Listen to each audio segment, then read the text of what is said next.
evening, everyone. I'd like to call the meeting of the Planning Commission for April 13th to order. Stand and join me in the Pledge of Allegiance, please. Sorry. Oh, roll call? Oh. Roll call first. Okay. Can we do, sorry. We'll do roll call first. Okay.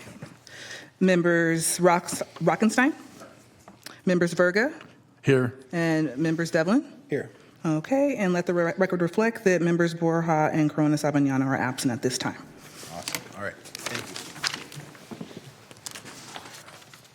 I pledge Allegiance to the flag of the United States of America and to the republic for which it stands, one nation, under God, indivisible, with liberty and justice for all.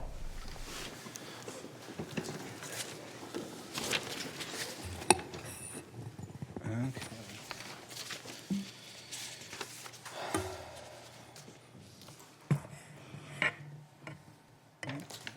And then I will go ahead and read our announcement. Thank you. The county fosters public engagement during the meeting and encourages public participation, civility, and the use of courteous language. The commission does not condone the use of profanity, vulgar language, gestures, or other inappropriate behavior, including personal attacks or threats directed toward any meeting participant. Seating may be limited and available on a first-come, first-served basis. To make an in-person public comment, please complete a speaker request form and to the clerk. The individual will be invited to the podium to make a comment. Members of the public may send a written comment which is distributed to commission members and filed in the record. Contact information is optional and should include the meeting date and off-agenda item number to be sent as follows. Email a comment to boardclerk@saccounty.gov. Mail a comment to 700 H Street, Suite 2450, Sacramento, California, 95814. And that concludes the announcement. All right. Thank you. And that brings up our first item. Can we call first item to order, please? Yes.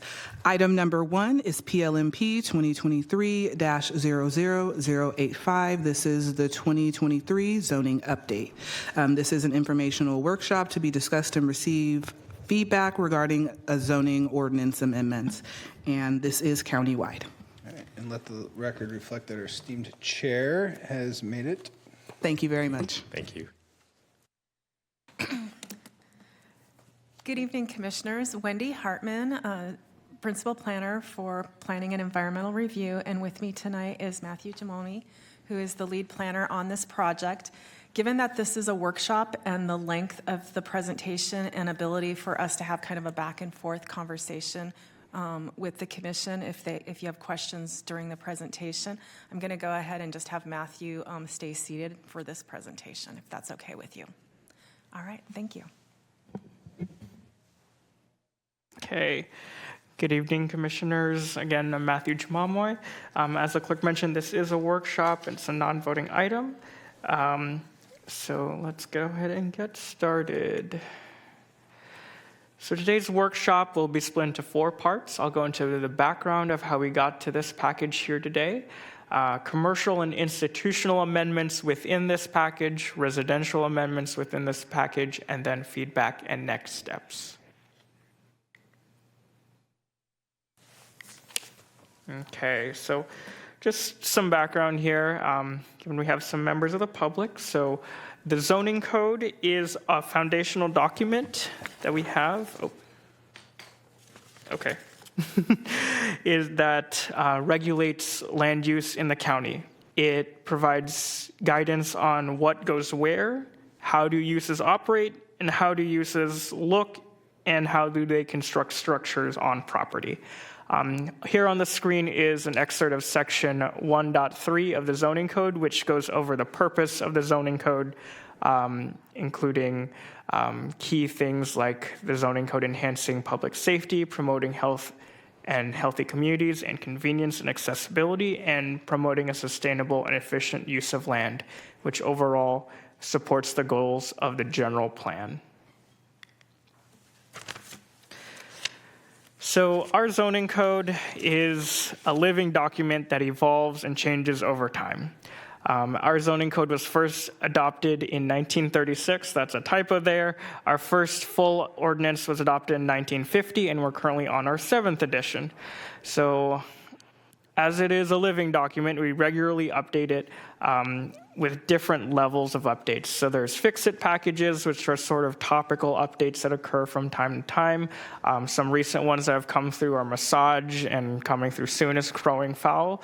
There's also state legislative updates, which was recently seen by this council. And then this is an example of a major amendment package. This is the largest one that has come through since this edition was first adopted in 2015.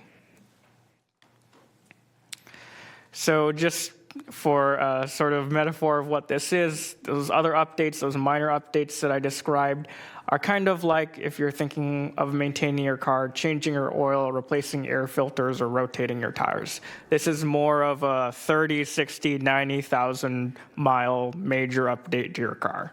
And it's been 10 years, so it's time for us to do this major maintenance. Just to quote the Board of Supervisors in a resolution they passed in 2023, which is kind of like our North Star in thinking about how we drafted this ordinance. This ordinance that the board passed, this resolution says that the board generally supports amendments to county codes and regulations that allow for more ministerial by right development, more approvals at the staff level or lower hearing bodies, and other changes that make it easier to do business with the county and build within the unincorporated area. So this package, it is quite large. It has 131 different items, and mainly these items have come through constant feedback that we receive as members of the planning department. So we work with residents, business owners, developers, and other county divisions on a regular basis, and we get to see where our planning codes, our zoning codes have issues. And whenever we run into those issues, we record them, and then we bundle them into different packages. Just an example of how much interaction we get on a regular basis. Within the last 6 or so years, we've received and sent about 100,000 emails just through our general inquiry inbox.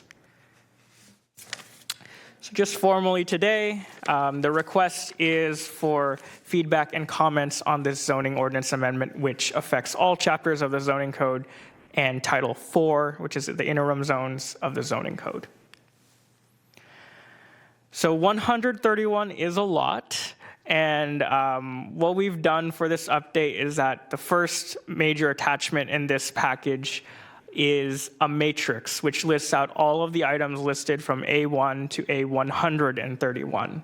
It provides the name of the topic, the affected sections, and a brief summary of the type of fix that's being addressed, along with a subjective degree of change from 1 to 5, a quick sentence or two on the issue and what we're doing to fix it, and then the affected communities or specific zones. Subjective degree of change is ranked from 1 to 5, going from 1 being like a minor clarification, so typographical errors and clarifications of definitions, all the way up to 5, which are more substantial policy updates which affect a larger community. So just for some background about how many are in each of these, there's 45 in rank 1, 21 in rank 2, 28 in rank 3, 23 in rank 4, and 14 in rank 5. So basically there's more at that lower level of review, lower subjective degree of change, and then the more intensive the updates, the less quantity there are in this package. Okay, so I'll be going into detail on 20 of the 131 that we've selected that may be of more general interest to the county as a whole. So I'm going to start with the commercial and institutional amendments. So this first one, actually before I start, I'd just like to note on the screen, you can see that on the top, there's going to be a number on the right-hand side. That's the subjective degree of change, 1 to 5. And then the bottom right, if you'd like to reference it on the matrix, is the specific items that I'm going to be referencing on that list of 131. So this first item, bucket use classification. So our zoning code puts all uses on private property into use classifications. There's about 200 of them in our zoning code, and we used to have a lot more prior to 2015. So in 2015, we consolidated a lot of them and put them into buckets, which are more broad use classifications that encompass similar uses with similar intensity and operational characteristics. So for example, we created general office uses category, bundling doctor's offices, accounting offices, all that sort of thing. Created different levels of different uses as well. So some primary problems with the existing bucket use classifications we have, there's some that have unclear terms or unclear definitions, and sometimes there's barriers between the two that aren't very clear, so we might have a use that might fit into either one of them, so we want to make that delineation clearer.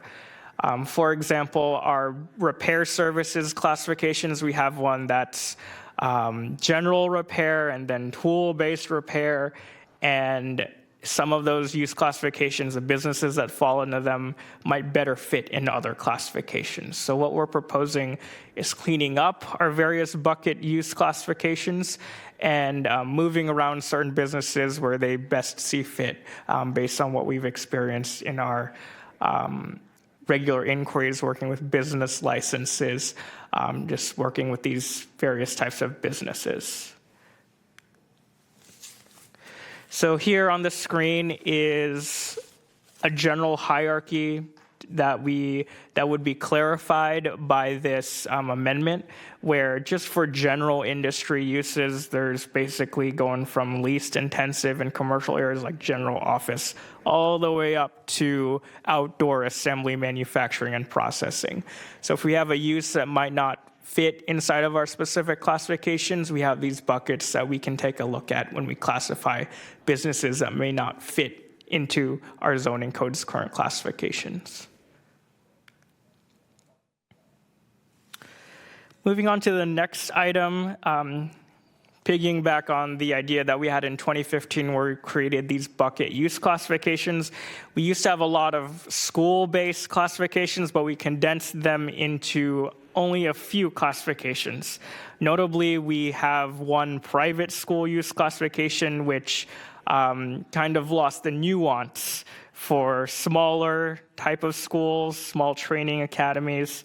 Additionally, there was sort of an incentive structure in our previous zoning code where industrial trade schools, so operation of large trucks, cranes, teaching people how to do that, we incentivize that in industrial zones, and this simplification kind of removed that incentive structure. There's also some clarifications that are needed for our automobile driving school and art gallery, art studio use classifications. So going back to the small school issue, so our current code, if you are Kumon, Mathnasium, you do language classes, you do CPR, that's really low intensity activity, but how our code reads, those are classified as private schools. And those require a use permit in a wide variety of zones. So what we're taking a look at is creating a training, tutoring, or testing center 25 or less students use classification, which really allows these type of uses in a wide variety of commercial zones where it makes sense that they would operate. So a Kumon or a testing center would fit well inside of a typical shopping center environment, or it could work in a business park. So just opening up those opportunities there. There is a typo on the second slide here. We do want to allow for these type of uses in the agricultural residential, not AR, and RD zones in conjunction with an existing institutional or commercial use during off hours. So what this means, what we're thinking about, if you have a church in a residential zone and they may have a ministry for reaching out to the community for language classes or similar, they could operate that during off days. So if they have services on Sunday, they could operate those classes with up to 25 students on Tuesday or Wednesday. Additionally, for our classifications, this one really needed us to clearly define them, similar to the bucket use classifications. For the incentive structure for industrial trade schools, we want to have it be at a lower hearing body level in our industrial, agricultural reserve, light industrial, and heavy industrial zones. So inside of those zones for industrial trade schools, if they have 100 students or less, they're now provided a lower level of review of a minor use permit. Our art gallery, art studio use classification is pretty vague right now. It just says wherever you do art activities. So we want to make it clear what exactly that means and what we're envisioning. So we're making that definition close to what a maker space could be, where you can create small electronics and have limited equipment with limited effect on surrounding areas, because it's a use permitted by right in a wide variety of zones. So we have a specific use classification for that. Additionally, standards are added for automobile driving schools. So these are just passenger vehicle driving schools. Moving on to animal and pet services uses. So do you have any questions thus far? Okay. Animal and pet services uses. So our zoning code currently only has 3 use classifications for animal and pet related businesses. What we found is that they do not encompass a wider variety of animal-based businesses that are out there. Notably, we've run into issues with classifying doggy daycare as a use. We've also run into issues where wild animals are not addressed. We've received inquiries for people wanting to keep elephants and giraffes and that sort of thing. And additionally, we've received some complaints about our current standards of saying that if you have more than 4 dogs or 4 cats, you're subject to a use permit, which is over $9,000. So what we're proposing on the front of classifications is 5 different use classifications. Daytime animal services, so that's doggy daycare, grooming, pet salons, that sort of thing. Animal boarding, which I'll go into more detail on the next slide. Wild animal sanctuary, so any wild animals that you're keeping that are as defined in the county code. Veterinary and animal hospital stays the same from our current code. And then finally, zoo. So we have a use classification in case we ever get requests for that. Okay, so I'll go on to the animal boarding definition. So what we're trying to target here in this use classification is specifically people who are keeping animals on behalf of others. So you're doing it as a commercial operation, or you're a domestic animal sanctuary, so you rehabilitate and keep them on your property. This does not affect specifically agricultural uses. So agricultural dogs, agricultural animals are not counted in this. So this revamped classification says if you have more than 5 dogs, 5 cats, or domestic animals, and there's certain criteria based on your zone, you can be under this animal boarding use classification, which is at a lower hearing body level in our agricultural zones as proposed. So if someone wanted to have, a tortoise rehabilitation center, they would be subject to a lower level minor use permit rather than paying $9,000 for a conditional use permit to the zoning administrator. Just to help explain what you're saying by minor versus the major, if you want to call it that way. Yeah, so we have different levels of conditional use permits. I believe there's 4 levels. So there's a minor, which is our planning director level, so it's administrative. There's still public noticing, so we're able to apply conditions to that use permit. The next level up is to the zoning administrator, and then planning commission, and then finally board. So those are our 4 levels. So really the big difference for like these smaller operations, $9,000 versus $1,400 for the minor use permit, can be big help for these type of smaller operations. And where does a rooster fall into this? If we just done a whole different change in the roosters.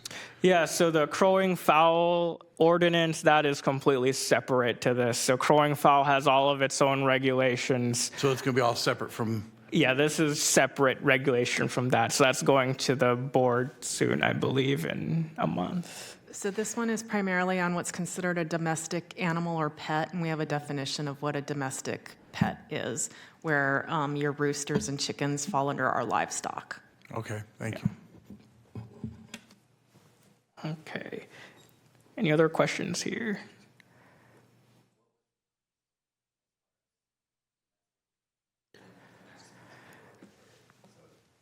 It was not clearly specified in our code. We just addressed dogs and cats.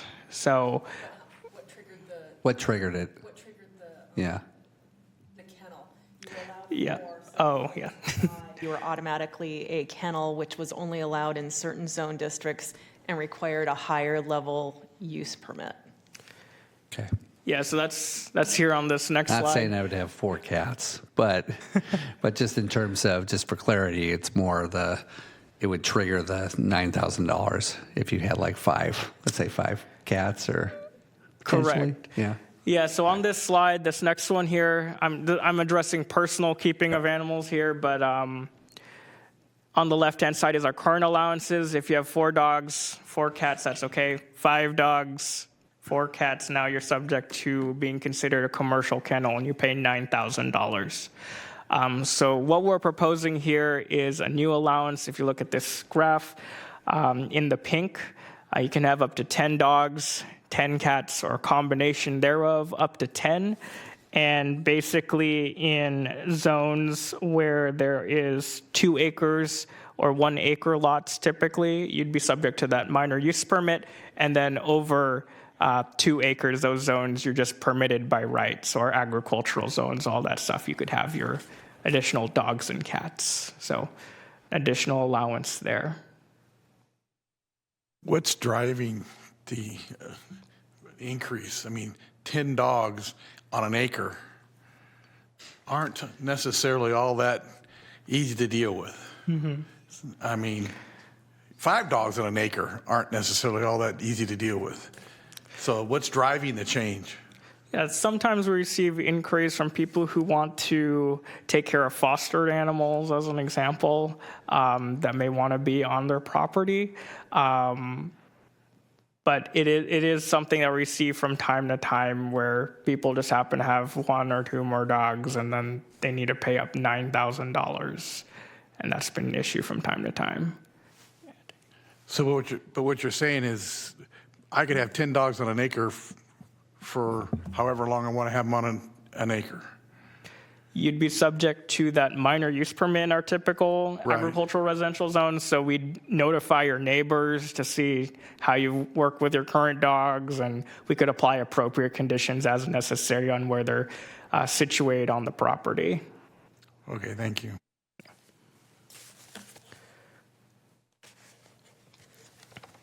Okay. For the next item here, vehicle use standards. So similar vein to the previous ones, where we're trying to make the changes we made in 2015 better. Our previous zoning code, we had about 44 use classifications just on vehicles, and then we simplified them to 18.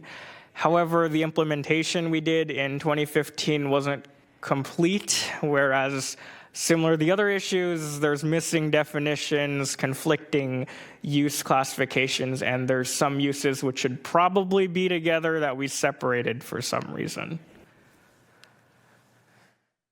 So what we're proposing for this use change, which I have a graph on in the next few slides, but reducing the use classifications, defining them clearly, combining use classifications that naturally work together. Boat and RV is the most common one we currently have as separate. Lowering certain reviews in industrial zones where it makes sense, and increasing the level of review for RV and boat storage in LC, since we're combining those. So this table here, these 2 tables summarize the changes that we're making.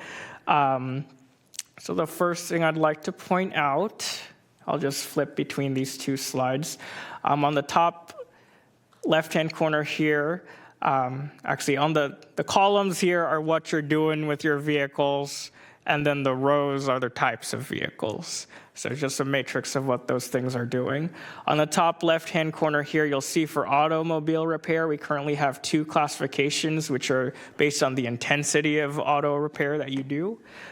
What we're proposing, since these types of businesses may want to repair motorcycles or other types of vehicles, for any sort of vehicle that's 10,000 gross vehicle weight rating or less, we would just say you can repair any of those subject to the intensity of the type of repair you're doing.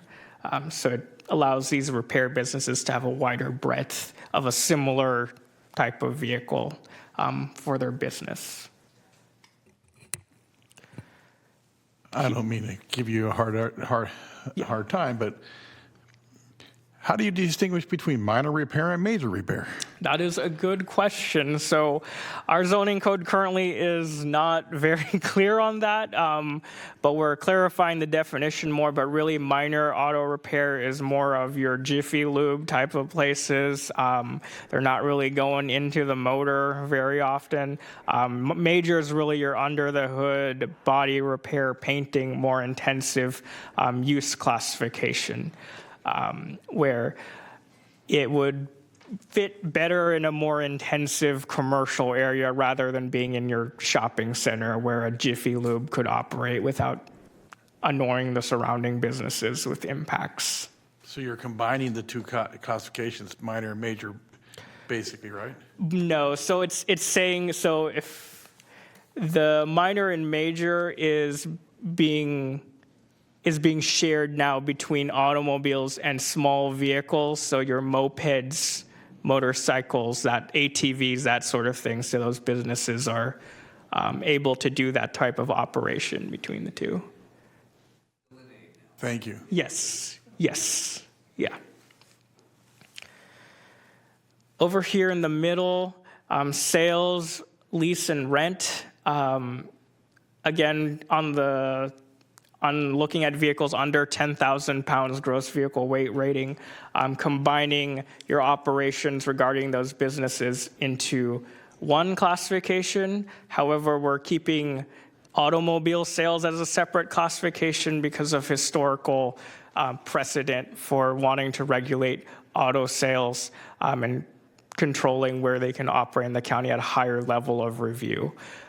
So this use classification combines vehicles that are under 10,000 pounds. You can lease, rent, or sell them, but it would not include auto sales. It's a little bit of a nuanced one there. And then finally, on the right-hand side, is combining wholesale and storage of automobiles, small vehicles, RVs, and boats, since those types of businesses often just store all those things in the same place or do wholesale operations of them, so they're under one use classification. And then finally, here across the bottom, for boats and RVs, they're combined together, so they used to be separated out. Boats and RVs are together, and you get to do whatever you want with boats and RVs across the board, since those types of businesses do all these things in one place usually anyway. And then for large vehicles and heavy equipment, it's remaining the same for those delineations. May I have a quick question, sir? Yes. If you go back to that slide, I'm concerned that you're creating an unfair disadvantage for electric vehicles. The GMC Hummer right now and the EV Silverado is, without any additional modifications, tip about 9,500 pounds. You put a rack in there, you're going to be at over 10K. Are you creating an unfair disadvantage for EV owners who will not be utilizing as much space in order to fix because they don't have, let's say, as much hood to fix? Mm-hmm. Their battery packs are heavier. Mm-hmm. As battery packs are getting bigger and there's extended longer ranges, now you're having to force folks that will potentially be fixing vehicles with gross weight of over 10,000 pounds into a large vehicle category? Yeah, so the 10,000 pounds is based on the DMV's classifications, but on your point about the issue of these vehicles that are right on the middle, in our zoning code definitions, what we've included for basically it's non-commercial and commercial vehicles, we provide a way for the planning director to make a determination on if a vehicle that's right under or right over to be on the different side of that classification. So we do have allowances for those types of vehicles, but we did want to create the base definition to be what the DMV does for most of their business. But we do have an allowance in that sort of scenario. Understood. And then under the gross weight, are you breaking it down by like class 1, medium duty, class 2, heavy duty at all? Or we're just, again, basing this primarily on gross weight? Just gross weight 10,000 above, 10,000 less, just making it simple there. Okay, thank you. Typically for enforcement purposes, if it's clearly a passenger vehicle, we treat it as such regardless of the weight. Our definition will clarify that a little bit more so that, your box trucks and things of that nature are always going to be considered commercial, but we recognize that big pickup trucks and things of that nature, sometimes depending on whether they have a tonneau cover or something like that, DMV may classify them one way or another. So there is some flexibility for that. And then to kind of add to why we're keeping automobiles separate is we still have a large portions of certain areas of our county where we have the auto commercial zone district that was very specifically identified in certain areas like around Fulton. And so really preserving those auto commercial areas, and they do get treated, the board has historically wanted to treat those areas differently than other types of vehicle sales and repair. Understood. Thank you. Mm-hmm. Okay. Any other questions? Okay. Moving on to the next one, which is drive-through reservoir space. So part of this update, we worked extensively with different county departments, and one of them was the Department of Transportation. And they raised the issue that our current standards for drive-through reservoirs, so the amount of space that basically is from where you pick up your food at a drive-through window and where it's clearly delineated drive-through, is too short to accommodate certain businesses. Our current standards say that for food or beverage-based businesses, there's a 180-foot reservoir space minimum, and for all other businesses, it's 60 feet. So generally, the amount of space you have for your vehicle plus the area in front and the back is about 20 feet. So that would be about 9 vehicles for queuing and 3 for other businesses. Our Department of Transportation, in recognizing this concern of vehicles backing up onto public streets and adjacent property, they did a study in 2020 of different businesses to see what the queue lengths were at our local sort of higher traffic type of drive-through businesses. And in addition to that, they reviewed a study by studies at the national and regional level to see if those results were in line with those standards.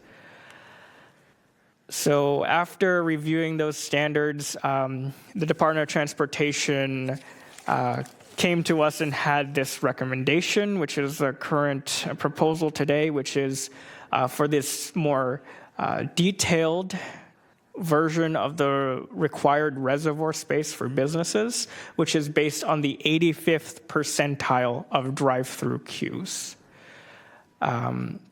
So for restaurants with drive-throughs that primarily serve beverages, so coffee shops, that's 14 vehicles. For restaurants with drive-throughs that do not primarily serve beverages, 12 vehicles. Standalone car washes, 12 vehicles.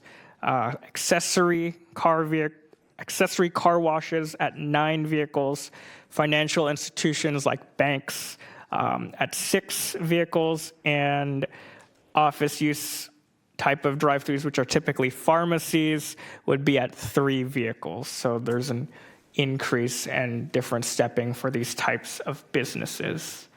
Of course, these businesses are not all the same. Some have more traffic than others. So the Department of Transportation would be provided the ability through these applications we receive to allow for a reduction in the reservoir space based on engineering justification that's provided to us. So if a business has different locations in our area and they all have lower queuing lengths than what's in our standard, and they provide that information to the Department of Transportation, they'd be able to take that into consideration and allow that lower queue length without getting an additional special development permit for deviations.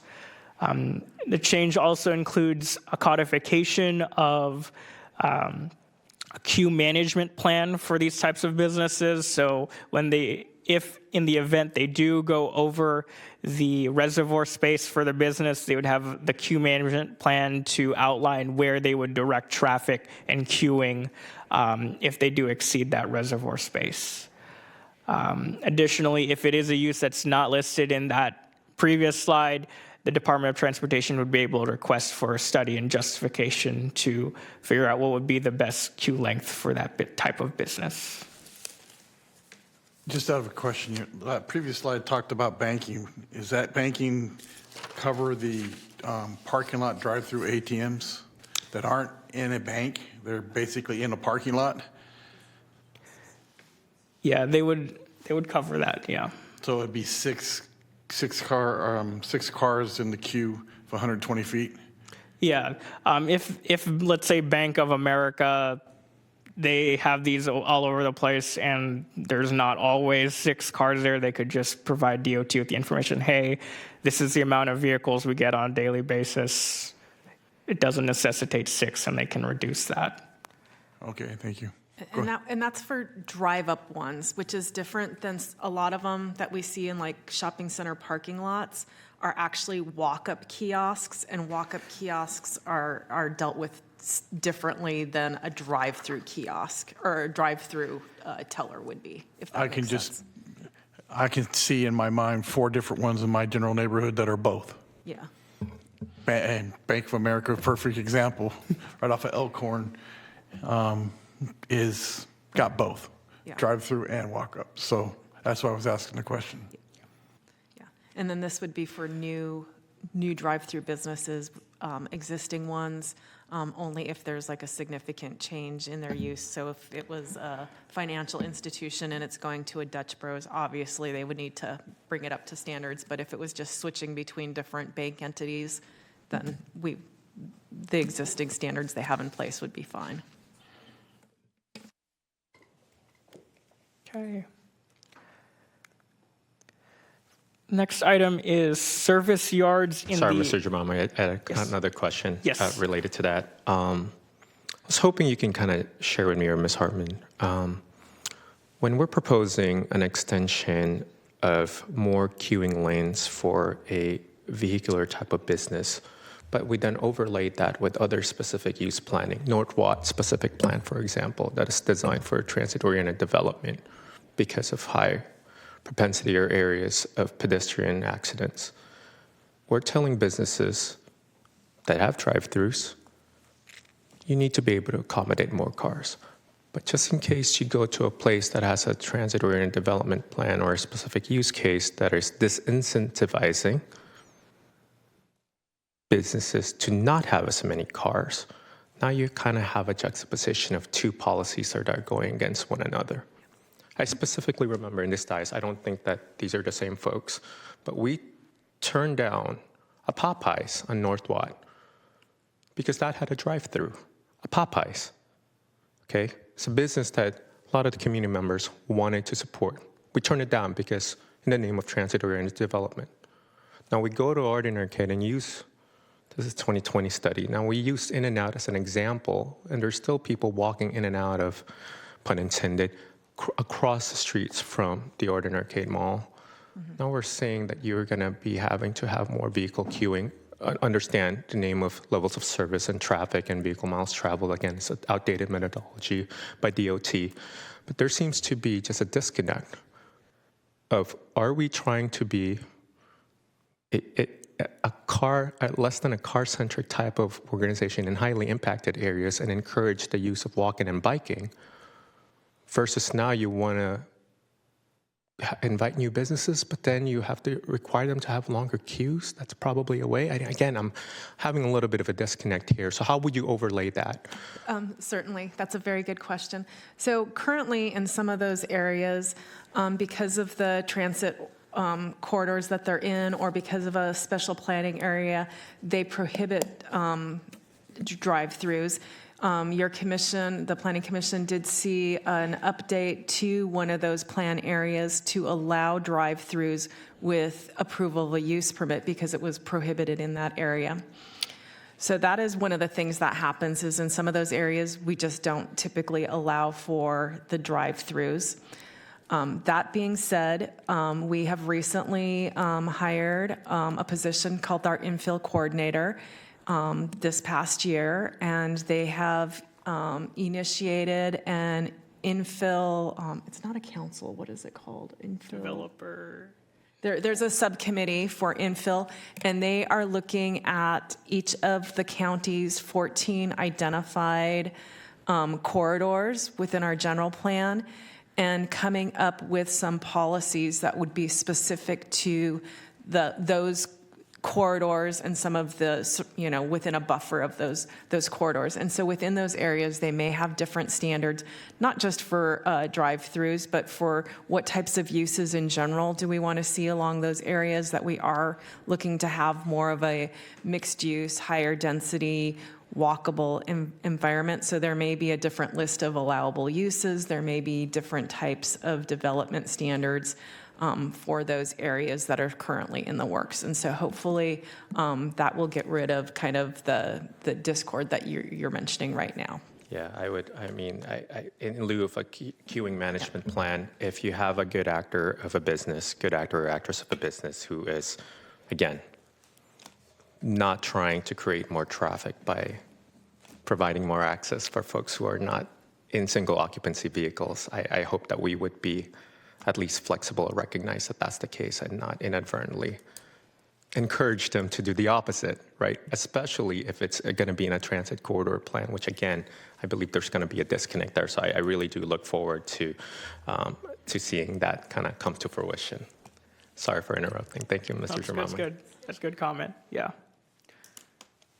Okay, any other questions on this one? Okay, so next one is on service yards in the industrial office park, or MP zone. So our current definition of service yard workshop is quite broad in the type of businesses that it encompasses. So it says that it's used for office, storage yard, or maintenance shop of a garage for service use. This use is currently prohibited in our MP zone. However, if you kind of drive around our MP zones, there's a lot of these types of buildings that you'll see on the screen, where there's an office in the front and then there's roll-up doors in the back, where it really works well if you're someone who is doing a contractor business for landscaping, pool cleaning, that sort of thing. There's a lot of businesses that already exist that sort of operate as a service yard in the MP zone, and when they come in through business licenses, we often see that they are erroneously classified as an office type of use, and realistically they're doing all this stuff in the back, and the building is designed for that sort of use. So how did this situation came to be? It seems like there was some nuance that was lost in our previous zoning code on the types of businesses that could be allowed in the MP zone. So what we want to do is to change it to be permitted by right, as long as the type of operation is completely indoors. So these types of businesses, if you drive around, they're usually in Northgate Boulevard in Natomas, between Truxell and North Gatex on the north side of 80. And in Gold River, there's some along Coloma Road. You'll see these type of buildings here. So as long as they operate completely indoors, and there's also limitations that we're proposing for how they store their company vehicles outside, as long as they meet those standards, they would be permitted by right. If they need more vehicles, then they'd need to come in for a minor use permit to allow for more vehicles to be stored outside. But generally, we want to allow these types of businesses, landscape contractors, to be permitted in this zone where many already operate.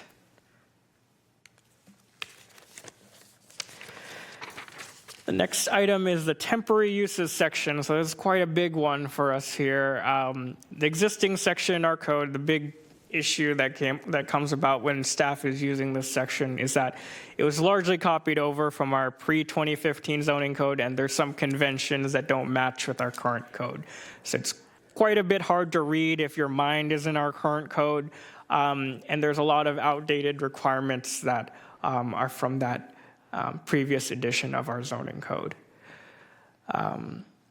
Just an example of some things that are missing from our current temporary uses section is that if you want to store a pod in your driveway, let's say you're cleaning up your house or moving, we currently say you can have it for 7 days, and then after that it's $1,400 for a use permit. So wanting to be realistic in the type of temporary uses that occur today. So what we're proposing is rewriting the section to match our current sort of conception of how our zoning code is being written. There's many standards that are staying, there's some that are going, and there's different ways of how these are going to be regulated. So we're looking at permitting them based on the active type of use on the ground at the property rather than just zone, since there might be different types of operations that don't match in the zone so that they're in. There might be a convenience store in the residential zone that may want to have some event. Currently, our code does not account for that sort of use. One of the things I'd like to highlight here is a new allowance for temporary outdoor operations. So if a business or institutional use like a church has a catastrophic disaster, or they're undergoing a large amount of renovation where they cannot use the space, this would allow for a new allowance for this type of operation to occur outdoors temporarily. So a church could operate outdoors if their worship area burned to the ground. Our current standards do not have provisions for that sort of temporary use. An additional allowance I'd like to highlight on the example here on the screen, you see a picture here of the Midway of Fun Carnival at the Florin Mall Shopping Center. Currently, our zoning code says that you can only have temporary uses of up to, temporary uses not specified, which is a term we use. It includes most carnivals, concessions events, that sort of thing.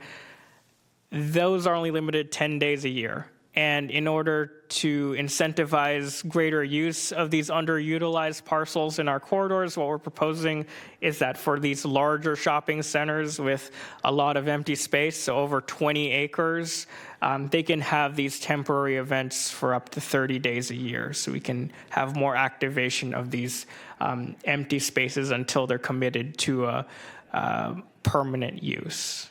So really, our Florin Mall Center would be one of the eligible areas, Country Club, Plaza, and Arden Arcade, so we can have more activity at these areas.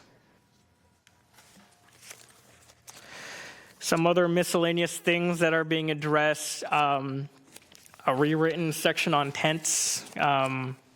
We have tents at a very high level of review right now if you want to keep them up on your property, so making it be more realistic to how tents are being used for businesses. So if a business wants to have a tent outside for canopy, for eating outdoors, they could have that during the summer months. Enhanced standards for temporary occupancy in RVs. So this is if your house is undergoing renovation or is being reconstructed, or is being built, you can temporarily live in an RV as long as the building official deems that your house is not habitable or it's still being constructed. For the point I brought up earlier on pods, more allowances. So if you want to go to up to 30 days or have 2 pods, you can do that with a temporary use permit. So there's a pathway there for a cheaper permit to have longer term storage. Additionally, we're proposing a new major temporary use permit, which is for these larger type of projects where we have more than 2 hours of staff work or we distribute to more than 2 agencies. Currently, our temporary use permit is about $270, and that's the same cost for someone who wants to do like a 500-person festival, and we lose money on that. So we want to be able to get more cost recovery, not complete cost recovery, a little bit more on those type of permits that take more of our time. Additionally, just some clarification on and new standards for staging areas, which are currently not addressed in our code. So if you have someone that's building a subdivision and they need to store their items or implements, the construction crew, they might have a lot off-site. We have standards for that now included in our code. And the hot ticket item here for temporary uses is mobile food facilities and compact mobile food operators, so your food trucks, your food carts. So currently in our code, before I start, I'd like to note for planning regulations, we cannot regulate these type of businesses if they're within public right-of-way. So if you have a food operator, food truck operator, or food concessions vendor that's inside of like a bus stop area, planning, we cannot have regulations on that. Our environmental management department still has regulations on all these type of businesses, but for us, we can't regulate that. We can only regulate these businesses if they're on private property. So what we're proposing is some standards for their operation, like how they need to maintain certain setbacks. One of the things is that we're proposing is that they would need to maintain a 300-foot separation from other food concessions vendors that are on private property. So they can't really cluster in one area. There'd be separation distance there. Again, we can't measure that from those that are on public right-of-way. And additionally, for these types of businesses, to sort of take into account our brick and mortar restaurants. If someone wants to operate a food truck, let's say, and they are within 300 feet of a brick and mortar restaurant, they'd have to obtain a letter of support from that brick and mortar restaurant in order to go through our process. If they're unable to get that letter of support, it would go for the CPACs for a recommendation on their permit. Can I kind of ask some questions? Yes. I want to go back to the pods. So you're saying that you want to allow pods to be left in residential areas longer than the existing, 72 hours? So currently it's 7 days. So if someone's unpacking their house, 7 days. It would go up to 30 days, and the ability to have 2 with a temporary use permit. So that's about $280. If they want to go beyond that, then it would be subject to our cargo container standards, which is the existing 1,400 permit, which we'd see it as a permanent use on the property, and that's subject to moving it so it's in the back of the property and other standards. I'm baffled by the change, considering, the reality of the fact that those things are in place in a lot of places for a lot longer, and enforcement doesn't seem to make a difference. So now we're going to give them 30 days before enforcement can do anything about it? Most of these tend to be for those moving companies where you're getting ready to move someplace and they'll drop off a pod. Yeah. And Usually they'll in come someone's driveway. In someone's driveway, and they'll come and pick it up. Or you're doing sometimes some major house renovations and you might get a different type of pod set up. That's more of what these are focused on. If they actually are using a cargo container, We have a separate section on cargo containers that limits the number they can have and where they can be located. We would treat these pods the same way if they're going to be there longer than the 30 days. Okay. I understand you don't do enforcement, but We- it's just an issue in anybody's neighborhood that you go around. I mean, you can go down here to Rio Linda, go down here to Antelope, go down to Alberta. It's an issue in terms of 72 or 7 days or 30 days. You know, some of them are there for years. So it's more of an enforcement issue. I just hate seeing opening it up to a longer period of time, but I understand what you're trying to do.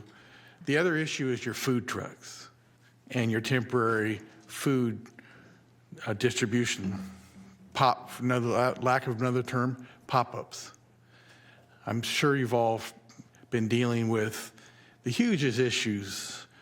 I mean, at the last supervisors meeting, it took up about a third of the supervisors meeting because the brick and mortar folks are done with food trucks and pop-ups that park on private property and end up staying there for long periods of time.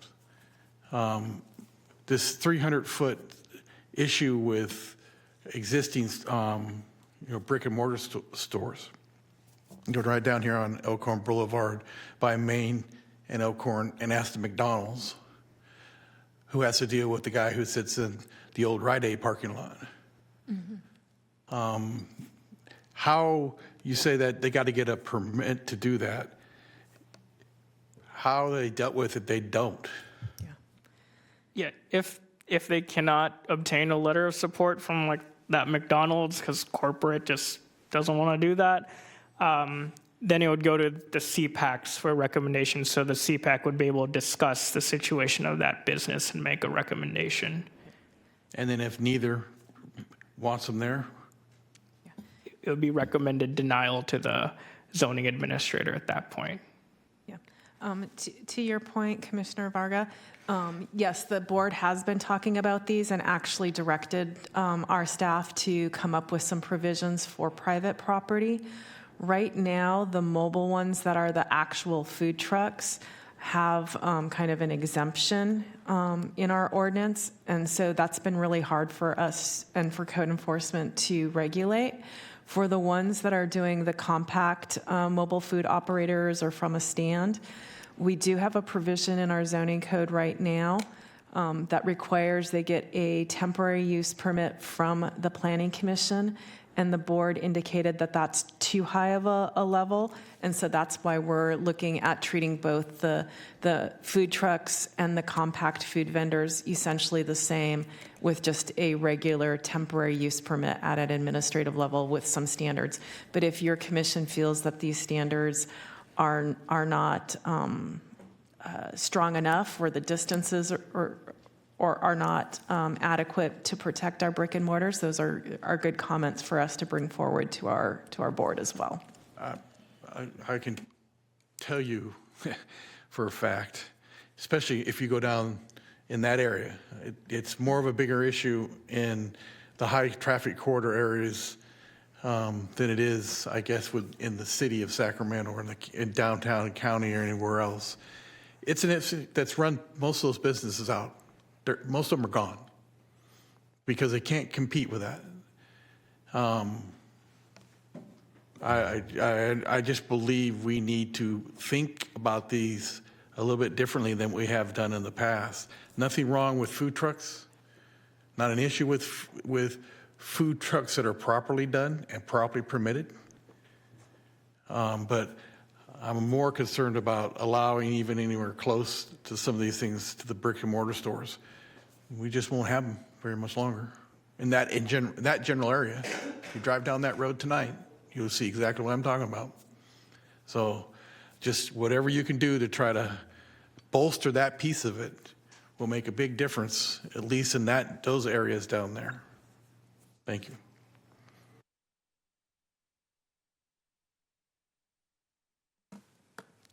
Any other questions, comments here? Okay. Next one, on a completely different note, we're updating our death care use classifications. So death care includes funeral establishments, crematories, that sort of thing. So one of the issues that we run into is that our current death care classifications do not account for death care of pets. So people want to do pet cemeteries, that type of thing. We're allowing it now to be at the same classification that we consider for those same death care of humans. So if you do a cemetery, it would be treated the same per our zoning code for both pets and humans. Additionally, we're proposing lowering the level for funeral establishments without crematories, so just funeral establishments. They're currently at quite a high level of review. If you want to do it, it would need to be planning commission in our light commercial zones. Lowering it to administrative permit, given they don't really have a lot of impacts on surrounding areas. And also lowering the level, one level in our business professional office zone.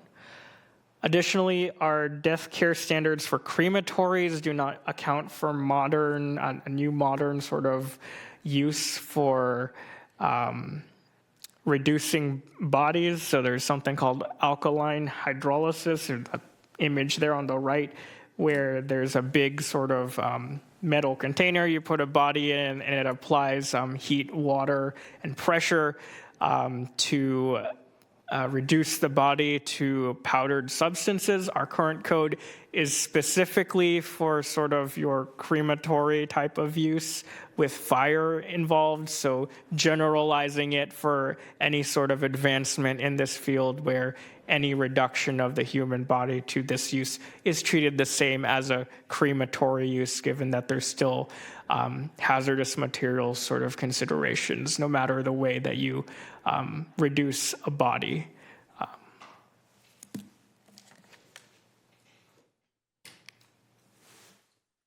Sir, would that require additional vetting by the sewer, the water district, to make sure that those types of effluent Definitely. are safely gone through the wastewater systems? Definitely. So any sort of crematory use, so that type of use, it would be a use permit to the board in most cases, and it would be distributed to those departments for appropriate comments. Awesome, thank you. Yeah. Okay, next one is battery energy storage system facilities, which I'll refer to as BESS, to be clear here. So BESS facilities that we're taking a look at are those that have a large array of electrochemical devices, so batteries that charge or collect energy from the grid or a power plant and discharge them at a later time. So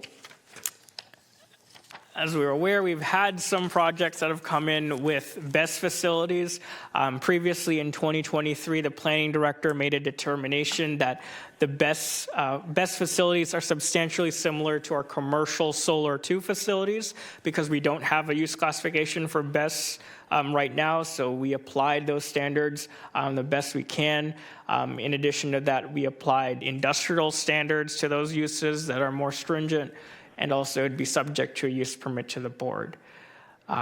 So what we're proposing here is codifying standards for BESS facilities, given that we're compelled to by our climate action plan in addition to the SMUD 2030 zero carbon plan. So the targeting of the facilities for this use classification is for utility scale BESS. There are smaller accessory BESS for businesses. So we recently had an AutoZone that just wanted to have a battery backup that's technically classified as a BESS facility. That's not something that we're regulating here. It's the primary use of BESS. So we did work with our staff who's knowledgeable in BESS facilities and updated and created standards for BESS facilities that are proposed to be codified. There are some that are still taken over from the commercial 2 standards that our planning director determined before. I'd like to note that we are permitting them in less zones than the planning director's determination, so removing certain zones that might be closer to residential areas. So it's still subject to a use permit to the board, and it would be in our interim agricultural light industrial and heavy industrial zones.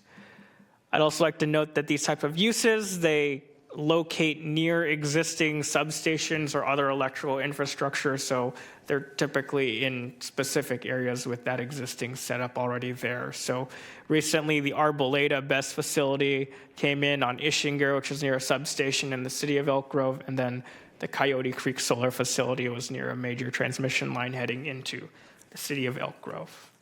Can you maybe just kind of go into a little bit about how primary use is defined, and then what other uses are, maybe more commonly associated with those uses? You might have heard the term behind the meter. So behind the meter means that basically the BESS facility or battery backup storage is being just used for that specific business. So in that case, it would be accessory to the primary business. What this regulation is focusing on are the ones where the primary business is actually just storing power, selling it back to the grid or other entities at a future time.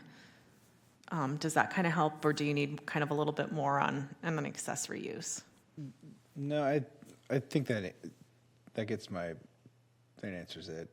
So the when it's not a primary use, it's really just something that is attached. It's a secondary use to the business itself. Correct. Yeah. Okay. Yeah. All right. Thank you. And in those cases, there still might be review by the fire department, environmental management department as part of their building permits, or if they trigger a discretionary entitlement, it'll be reviewed as part of that. But it would be treated much differently than these, where their primary focus is just the BESS storage, because given the amount of battery capacity that's involved with some of these, there have been some issues in other jurisdictions with fires, explosions, things of that nature. So we're treating them quite a bit differently than when it's just a small secondary battery for a business. And sorry to follow up, and do you have an idea as to like the scale or the range of kind of possible scales for these primary BESS uses? I mean, my gut tells me that we're going to be looking at more of these in the coming years as the grid kind of modernizes. Are we preparing for, the different kind of possible scales of these, or are they all going to be kind of, big facilities, or are we looking at kind of more of a distributed model? They could range in scale. A lot of it's going to depend on the type of substation that they're near. They also need to usually have a purchase power agreement of some nature, either with SMUD, PG&E, or some other provider. And so sometimes that kind of regulates the size based on what that purchase agreement contract is going to look at. We could see more of these potentially at a smaller size related to things like data centers, which we are not specifically addressing in great detail in this package because we have a recent working group that we're working with our sustainability division under general services, along with our long-range staff and economic development, on coming up with some specific criteria for data centers, because we are seeing a big increase in those, and they have a very significant energy need. And so as those things kind of change, this could be an area where we adopt it now, and then we just have to keep following it and doing our kind of typical fix-it packages as either technology changes and gets safer, or as either state or federal regulations kind of provide more of a standardization. Right. Thank you. Mm-hmm. And again, obviously, the home solar battery backup isn't part of all this, right? Now, that's kind of what we refer to as like behind the meter sort of thing. Yeah, you were just talking about behind the meter for businesses. I didn't know Yeah. if we were equated the same for homes. Yeah, it's also Correct. for homes and multifamily, yeah. Yeah. Those tend to be a very small unit, yeah. Any other questions here? Yeah, I have a couple follow-up questions, if you don't mind. I was wondering if you guys considered Assembly Bill 205, the 2022 bill, in kind of discussing this requirement under that provision. Large-scale utility provider, or not large-scale utility, anything over 50 megawatts can just opt in to like the CEC purview as opposed to the local jurisdiction.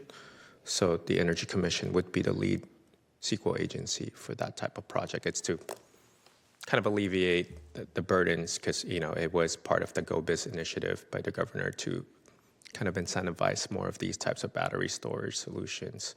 So I was wondering, if they were to opt into that kind of scenario, it would kind of put some of our restrictions in certain areas kind of, I don't know, in a little bit of a friction with state law. So that's one thing. That same thing with like SB 38, which would require certain facilities to have like fire suppression. And then the last thing I want to say, as you mentioned, Ms. Hartman, kind of in the future fix-it approach, we're slowly shifting away from lithium-ion batteries as we go into solid-state batteries. This is going to be the technology, and the data has shown that the fire risk goes down from like 20 to 15% of what is currently in lithium-ion. And so especially when we have the 2030 plan, which has very stringent, again, very, very high-reaching rules that a number of our developers and a number of our organizations around in the county are required to abide by. If you're not allowing for solid-state batteries that by the genuine, kind of the just the design of technology being water-based, away from highly urbanized areas because of the restriction that we had artificially put in these guidelines, kind of hard for SMUD to get their 2030 plan in places, right? And so I would really hate for communities, especially disadvantaged community of colors that tend to carry a lot of these like environmental issues, traditionally speaking, by our land use types of decisions, to, again, inadvertently be disadvantaged because they can no longer have battery energy storage solutions, especially if they're using solid-state batteries, because our county system disallowed that because we're basing it off of risks of lithium-ion, which again is technology that my mom and my grandmothers used. And so again, I'd like to encourage the staff to maybe look at potentially providing the planning director some flexibility and some leniency when the technology improves, in addition to, again, that layer that certain projects can just use the Energy Commission's kind of purview to just say, let's not artificially create like this electrical barrier, especially in communities that need it most. Because these are the types of communities that do not have the ability to buy Tesla Powerwall banks, right? That are going to be most reliant for the grid, and they're typically not the ones that are going to be having, solar panels, especially when we're at NEM 3.0. So, thank you. I appreciate you guys hearing the feedback.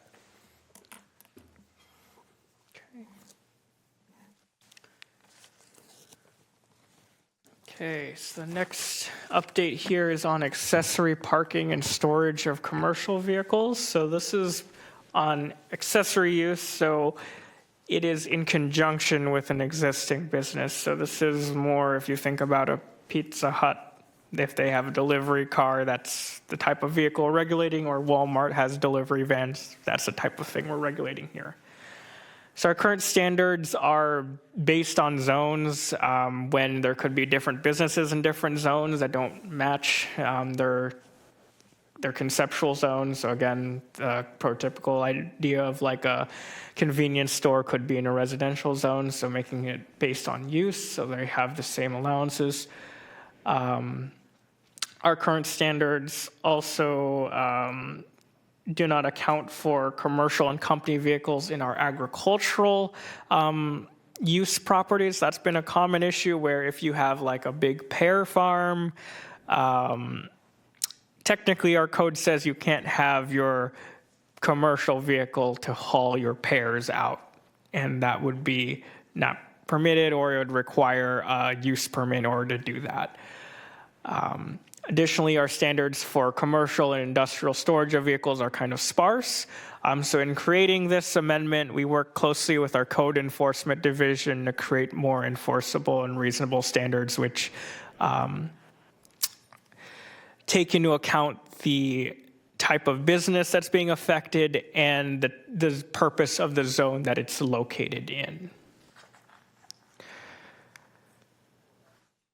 So for agricultural uses, what we're proposing is that at the current time, the way it's currently written in your packet is that if it has at least 5 acres dedicated to agricultural uses, then you could have any vehicle weight agricultural equipment or agricultural vehicles that are road legal, so hauling the pears again.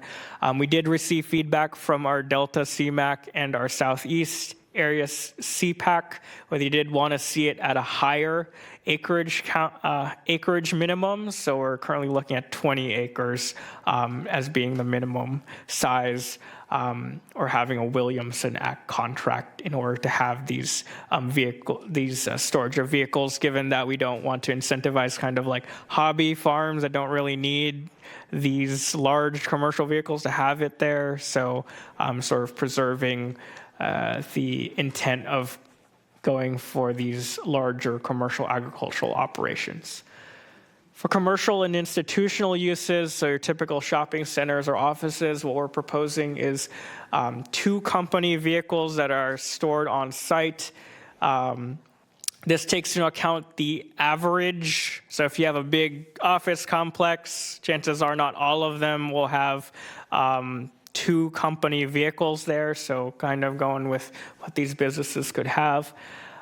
For every 10,000 square feet over 10,000 square feet of space they could have 1 additional vehicle. So if you have 20,000, then you could have 3 vehicles. Any additional up to 10 is subject to a minor use permit, and it's still subject to our parking guidelines that we have. And in industrial areas, there's no limitation on numbers, since that's where we'd like for them to store their vehicles. On the flip side of the number of vehicles you can have is sort of where it can be stored on the property and what the screening is. So for our commercial institutional uses, specifying in which zones where it can be stored within the buildable area of the property if it's like these more intensive commercial vehicles. So just making it be based on zones so we can fit the look of the zone that it's in. I'd also like to note that we are loosening the standards for any sort of storage of vehicles that are under 10,000 pounds. So currently, there's some language where if you have a business and you, like your Pizza Hut, and you put your delivery vehicle within the front setback of 50 feet where there's already parking, technically that's non-compliant. So just saying, hey, it makes sense to store those vehicles, and no one would see that as an issue within the setback areas if it's a typical passenger or light fleet vehicle. Mr. Jamame, is there a typical number or ratio of number of allowed trucks or like heavy-duty vehicles per like hundreds or per acreage of agricultural use? So for example, if South County area, right, let's just say south of Kmart Road, I own a pear farm, also operate a trucking business. Help me out with that dilemma. How would that work? Yeah, so this specifically covers accessory storage again, so it has to be related to that agricultural use. So it has to be related to that pear farm. If they are renting it out to other people that are storing their vehicles there, that would be a completely separate use classification. That's not permitted in our agricultural zones. Understood. Thank you. Any other questions on this item? Okay. Next one is on hazardous waste and materials. So continuing on the theme of working with our different departments, we work closely with our environmental management department to create these different standards, which I'm discussing here. So currently our zoning code, if you are a business that stores hazardous materials, there's 2 use classifications you can go in: warehousing or hazardous waste treatment storage. And that's very different uses on those two spectrums. So warehousing is permitted in a large variety of zones. Hazardous waste treatment is use permit to the board and only in the limited zones. So what we want to do is to create a use classification which clearly allows for this type of use subject to certain standards. Additionally, when working with environmental management, because of a business that could be storing these materials, they could be considered as a warehouse. They're just permitted by right.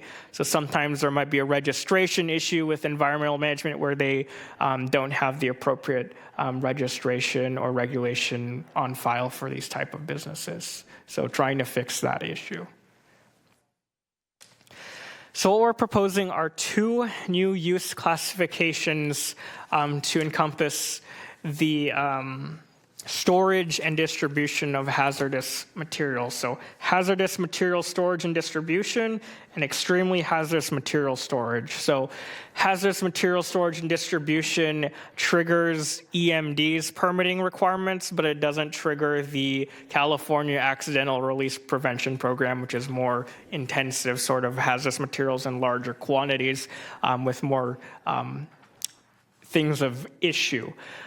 So if you are a business that, let's say you are storing and distributing propane tanks, you would be able to be classified under the hazardous material storage and distribution use classification.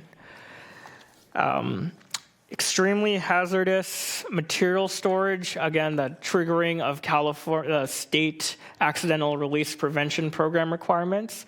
Just to sort of visualize what that type of use is, here is a picture of the suburban propane facility in Elk Grove, which is two gigantic tanks of propane that are about, I think, 12 million gallons. That's an example of an extremely hazardous material storage facility. We don't have one in our current jurisdiction, but we want to account for that sort of use. So there's those two levels that we're proposing. Hazardous material storage and distribution, again, if you're like a propane distribution facility, just for giving out propane tanks to the regular public, you're subject to a use permit to the zoning administrator if you're within 300 feet of different sensitive receptors like residential zones or public parks. If you do meet the separation distance, you'd be permitted by right in our industrial, light industrial and heavy industrial zones, and then subject to a minor use permit in our industrial office park zone. In our general commercial zone, it would always require a use permit for review. Extremely hazardous material storage would be subject to quite large setbacks and distance separation. It'd only be permitted in our heavy industrial zone, so really targeting this more potentially dangerous use classification. Questions on this one? Okay, moving on to agricultural uses and schools. So for this one, we worked with our agricultural commissioner. So in 2018, the California Department of Pesticide Regulation issued regulations restricting the application and timing of pesticide application within a quarter mile of a school site or child daycare. These standards were further strengthened in 2024 with AB 1864. Our agricultural commissioner, we worked with them, and they emphasized the need for protecting agricultural resources from schools that may want to site inside of agricultural zones. So what we're proposing is that for these sort of educational uses, private educational uses, it would get bumped up to a board level review. So it goes to a much higher level of review in the agricultural zones, and they're subject to certain findings. The two notable findings, first one is that it doesn't, it's not within a quarter mile of sort of high value agricultural land.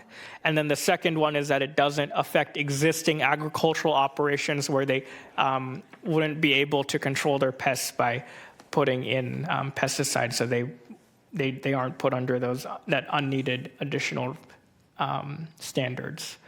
I'd also like to note that we are not including public schools in here because public schools do have the ability to override our zoning code with a vote of their school board. So this specifically targets what we have the ability to regulate.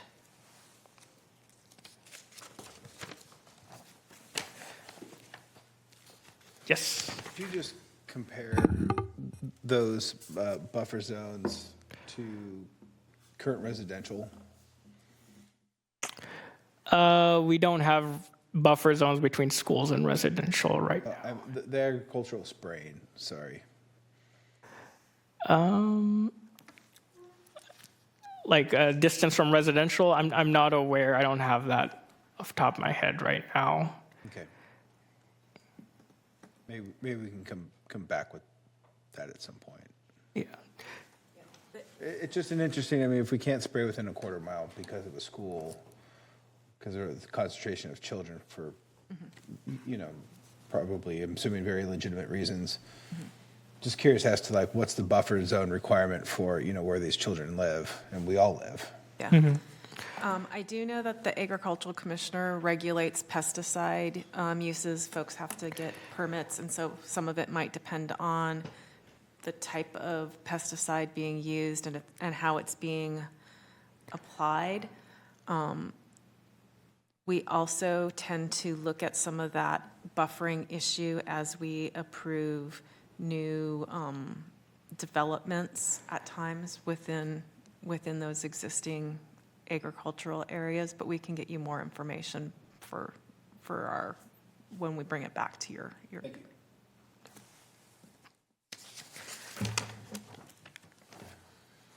Okay, the next item is body art. So currently our zoning codes, tattoo shop use classifications, that's the name of it in our code, originates from 1980.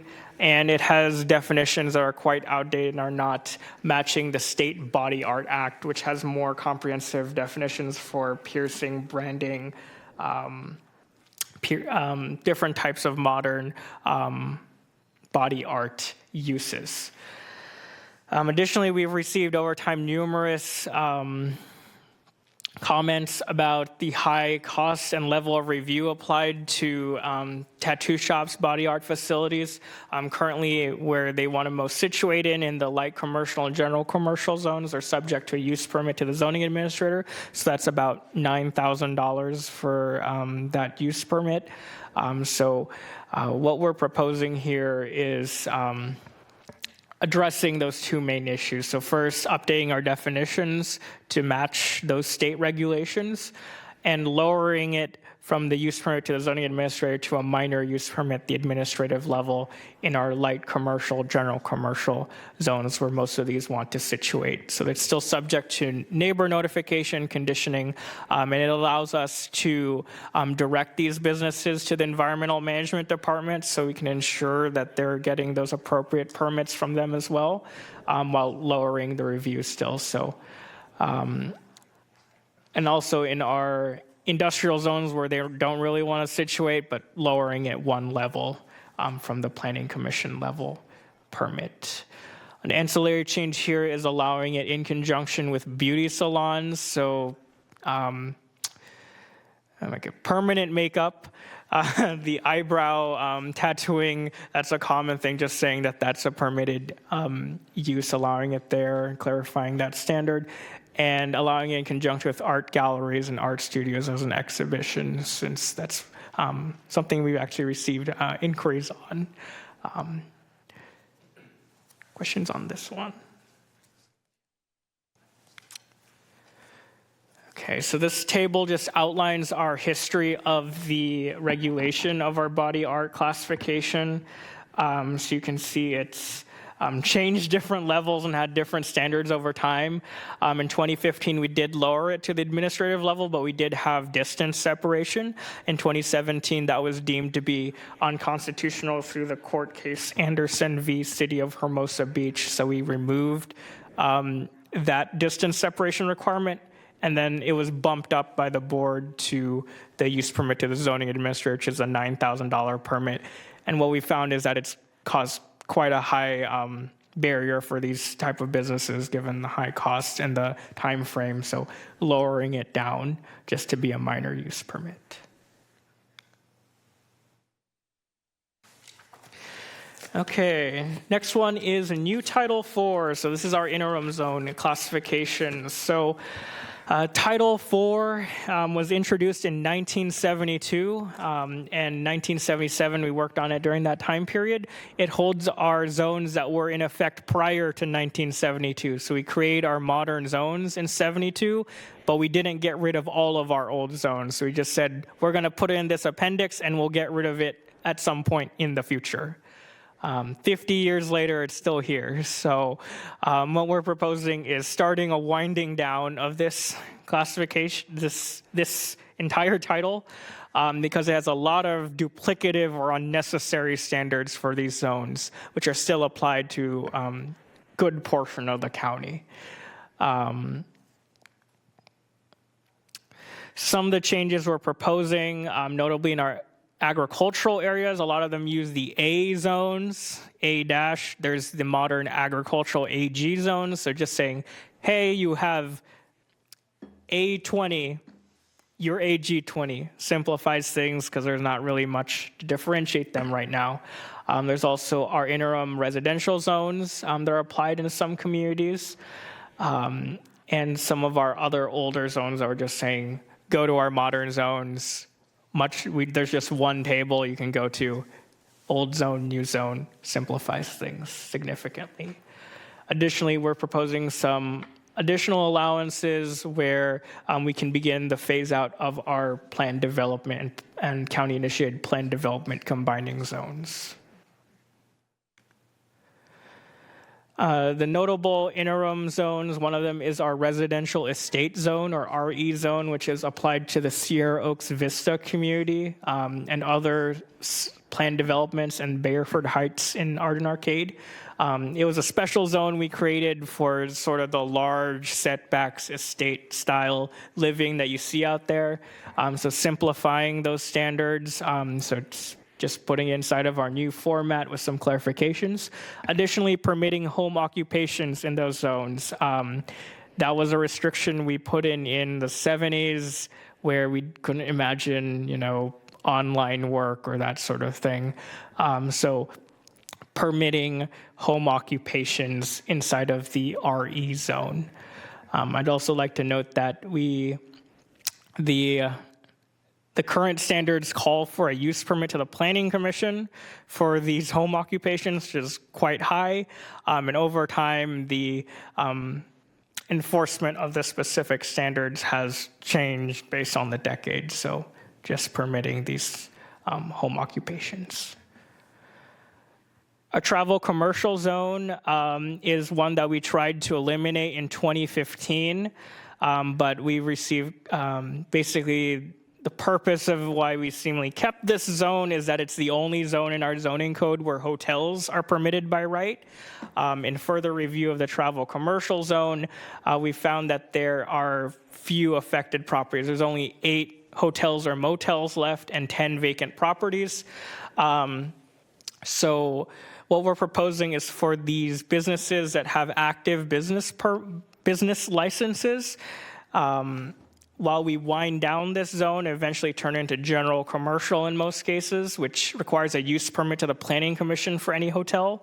If you already have an operating hotel with a business license, we will issue a free minor use permit. So they apply and we can issue them for free so they can stay at a lower administrative level of review even if we get rid of the travel commercial zone. So if you're a hotel in this zone, you get this permit, 20 years you want to expand, you can just amend that permit with a low cost compared to going to the Planning Commission.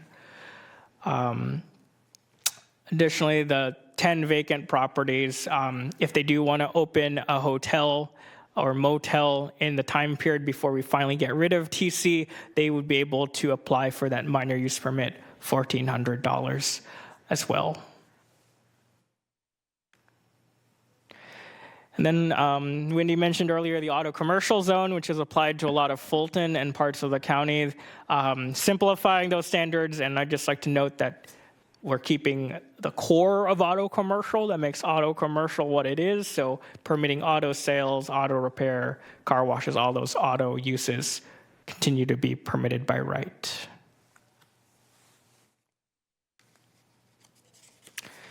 Okay, moving on to our residential amendments. We're getting to the end here. First one's on our mobile home park combining zone. So in 1980, we introduced a combining zone to allow for mobile home parks in residential zones. Prior to that, we only allowed mobile home parks in one specific zone. So this was an idea that we came up with to allow for potentially more mobile home parks. In 2015, our zoning code was amended to allow for mobile home parks in our commercial zones, but we kind of created a weird situation where you're required to rezone into the mobile home park combining zone, but you can only do that if you're in a residential zone. So we have a catch-22 there on if someone wants to open up a mobile home park in commercial. Realistically, we haven't gotten a lot of mobile home parks since this was introduced. We only have 3, but we want to make mobile home parks treated like any other residential or commercial use that we have, where it's in our mainline zoning code rather than being its own special combining zone in our code. Additionally, just some updates to the mobile home park standards that would be codified as a part of this update. Another update we have is for paving restrictions in low-density residential developments, which is quite a common thing that we deal with here at the planning department. In 2015, the zoning code was amended to add paving restrictions to the front yards of residential properties, sort of to, we believe, to combat the urban heat island effect and runoff inside of residential communities. Currently, we have a standard that says that you can only pave up to 40% of your front yard. And the problem with that standard is that it has specific definitions on what the front yard is, and it's quite time-consuming to calculate that standard when we get permits in. We worked with our code enforcement staff to propose some revised regulations for this. They do receive quite a large volume of code enforcement cases for this because most people, if you do want to pave your yard, chances are they don't get a permit for it. Most times there's not a permit needed unless you touch your sidewalk.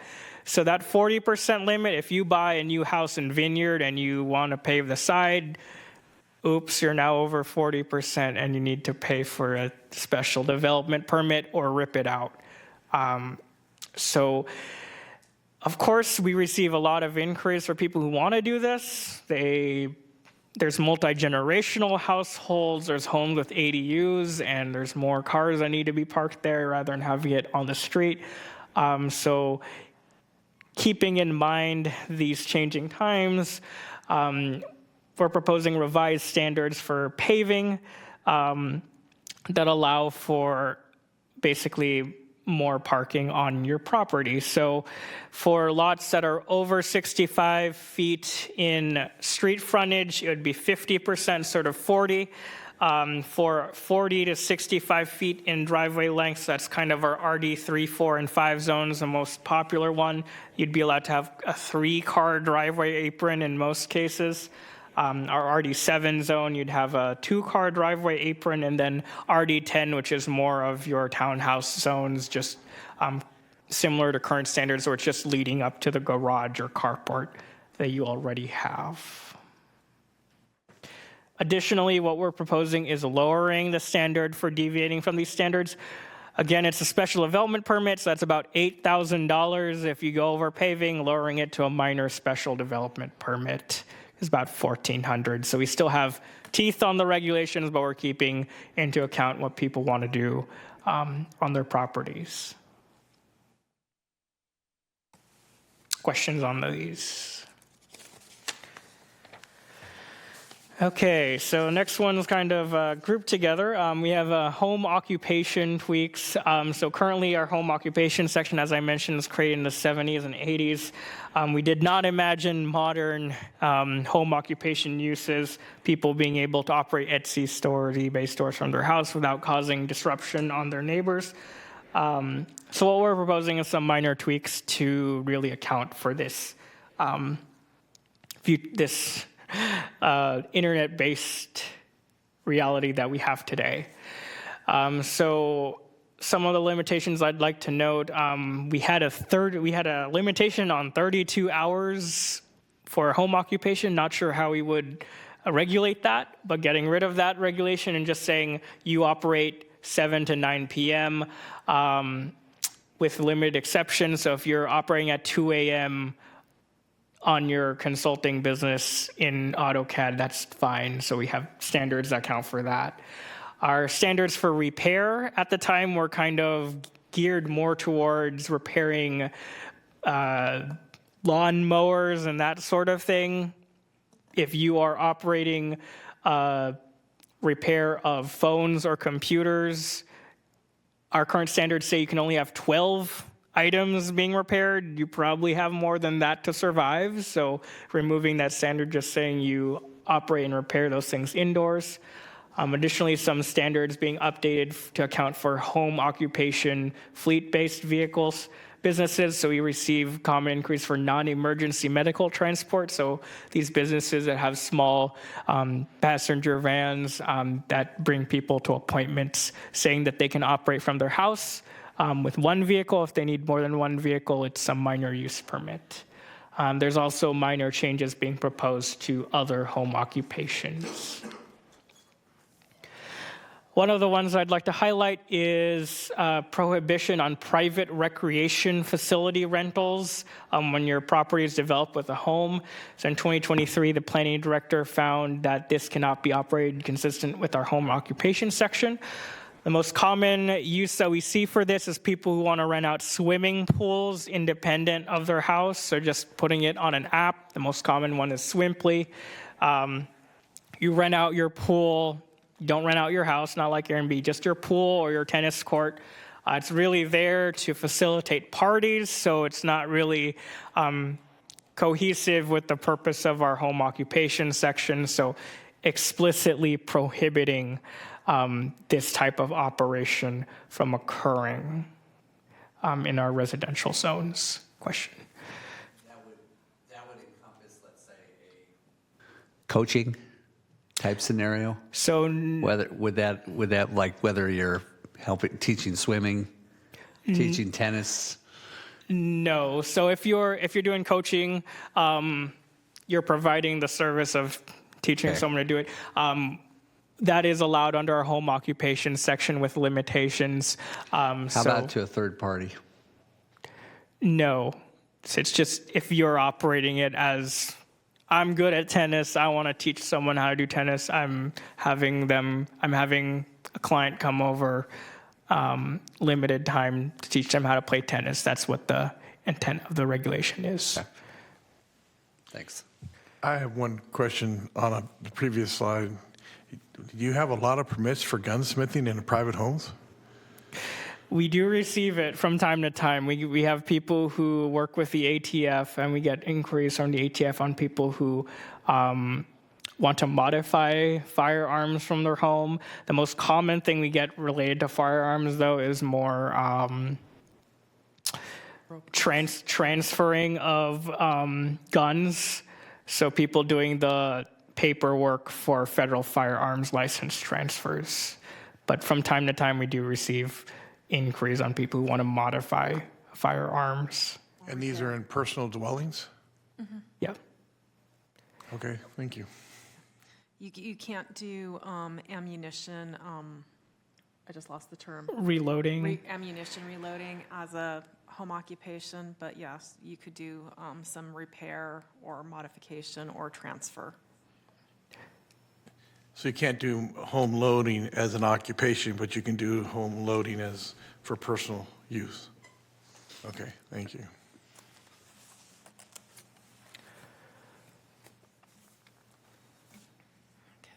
Okay. The next one, quick one, is permitting the private car share home occupation. So common one's Turo. We found in 2023, the planning director, that it can be operated in compliance with our standards. So this type of use would be permitted as long as the vehicles are parked on a paved surface or inside or in a carport. They cannot be parked on the public street, and pick up and drop off of the vehicles has to occur off-site from the home.